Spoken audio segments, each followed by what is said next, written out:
অনেক আগের কথা। এক ধনাঢ্য ব্যক্তি ছিল, যার স্ত্রী সন্তান বলতে কেউ ছিল না। একদা রাত্রে তিনি তার সকল কর্মচারীকে খানার দাওয়াত দিলেন। আহার শেষে প্রত্যেকের সামনে রাখলেন এক কপি কুরআন ও আরেকটি টাকার থলি। অতঃপর তিনি তাদেরকে যে কোনো একটি বেছে নিতে বললেন। সর্বপ্রথম তার প্রহরী এগিয়ে আসলো। তাকে বললেন, বেছে নাও।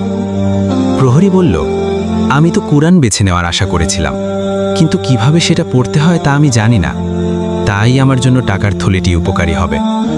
অবশেষে সে টাকার থলে বেছে নিল। এরপর আসলো তার কামলা। তাকেও বেছে নিতে বললেন।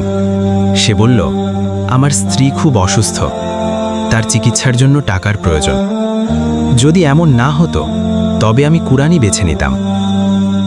তারপর তিনি বাবুর্চিকে জিজ্ঞাসা করলেন। সে বলল, কুরআন পড়া আমার কাছে খুবই পছন্দনীয়, তবে আমার অনেক ব্যস্ততা, পড়ার মতো সময়ই পাই না, তাই আমি টাকার থলে বেছে নিলাম। শেষ পালাটি এলো রাখালের জন্য। এই ছেলেটি খুব দরিদ্র। তিনি তাকে বললেন, তুমি কোনটি বেছে নিবে? রাখাল উত্তর দিল, এটা সত্য যে আমি দরিদ্র, তবে আমি কুরআনই বেছে নেব। কারণ আমার মা আমাকে বলেছিলেন, মহান আল্লাহর কাছ থেকে পাওয়া একটি শব্দ সোনার চেয়েও দামি ও মধুর চেয়েও মিষ্টি। অবশেষে রাখালটি কুরআনই বেছে নিল।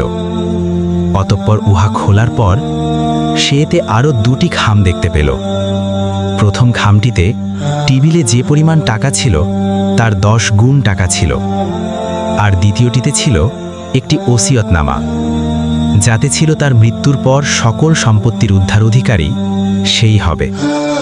অতঃপর ধনাঢ্য লোকটি তাদেরকে উদ্দেশ্য করে বললেন, যে ব্যক্তি আল্লাহ তাআলার প্রতি সুধারণা রাখে, আল্লাহ তাআলা তাকে বঞ্চিত করেন না।